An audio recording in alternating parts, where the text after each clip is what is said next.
السلام علیکم ورحمۃ اللہ وبرکاتہ۔ بسم اللہ الرحمن الرحیم۔ ذی الحجہ اور قربانی سے متعلق چند اہم باتیں پیش کرنی ہیں۔ سب سے پہلی بات تو یہ ہے کہ یہ جو دن چل رہے ہیں یہ بڑے مبارک دن ہیں، بڑی فضیلتوں والے دن ہیں۔ حدیثوں میں آتا ہے کہ یہ جو 10 دن ہیں ذی الحجہ کے شروع کے، یہ اللہ کو سب سے زیادہ محبوب دن ہے۔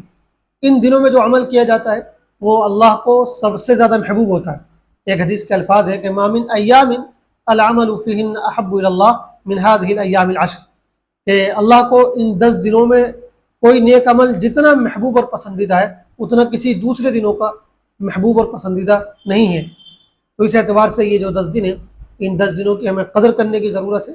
کوشش کرنی چاہیے کہ عام دنوں کے مقابلے میں ان 10 دنوں میں اپنے نیک اعمال کی نیکیوں کی مقدار کچھ بڑھا لیں۔ عام دنوں کے مقابلے میں نفل نمازیں کچھ زیادہ کر دیں، کچھ تلاوت کی مقدار بڑھا لیں، ذکر و اذکار کی مقدار بڑھا لیں، اور کوشش کریں کہ ان 9 دنوں میں خاص طور سے جو شروع کے 9 دن ہیں، چونکہ 10ویں دن تو ہم روزہ نہیں رکھ سکتے ہیں، تو ان 9 دنوں میں ہم چند ایام کے روزے ضرور رکھیں۔ اور پھر خاص طور سے جو 9ویں تاریخ ہے 9 ذی الحجہ، عرفہ کا دن، اس دن کا روزہ ضرور رکھنے کی کوشش کریں۔ ایک حدیث میں آتا ہے حضور پاک علیہ السلام نے ارشاد فرمایا کہ مجھے امید ہے کہ عرفہ کے دن کے روزے کی وجہ سے اللہ تعالیٰ 1 سال پچھلے اور 1 سال اگلے گناہ معاف فرما دے گا۔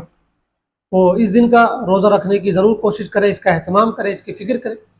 اسی طرح یہ جو 10 دن ہیں، ان 10 دنوں میں دعاؤں کا خاص اہتمام کریں، اور بالکل خاص طور سے جو عرفہ کا دن ہے 9 ذی الحجہ، اس دن تو دعاؤں کا خاص طور سے اہتمام کریں۔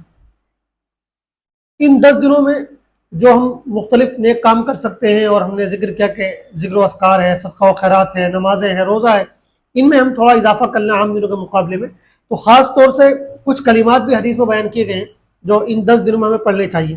مسند احمد کی ایک روایت ہے، اس سے معلوم ہوتا ہے کہ لا الہ الا اللہ، اللہ اکبر اور الحمدللہ، ان کلمات کی کثرت رکھو۔ ان دنوں میں زیادہ سے زیادہ ان کلمات کو پڑھو۔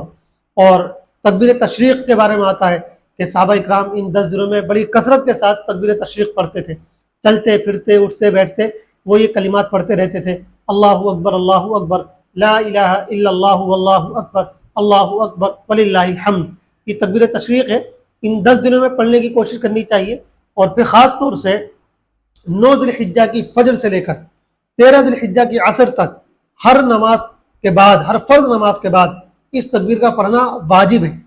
تو 9 ذی الحجہ سے 13 ذی الحجہ تک تو واجب ہے، لیکن 9 ذی الحجہ سے پہلے بھی ہم کو اپنے طور پر بھی اس تکبیر کا ورد رکھنا چاہیے اور اس کو پڑھنے کا معمول بنانا چاہیے۔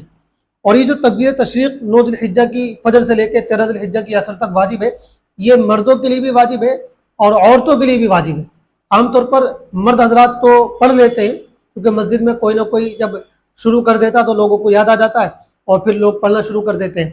مرد حضرات زور سے پڑھتے ہیں، لیکن عورتوں کے لیے بھی واجب ہے کہ عورتیں جب نماز پڑھیں تو فرض نماز کے بعد اس تکبیر کو آہستہ آواز سے پڑھیں۔ عورتوں کو بھی اس تکبیر کا بہت اہتمام کرنا چاہیے اور اس کا خیال رکھنا چاہیے۔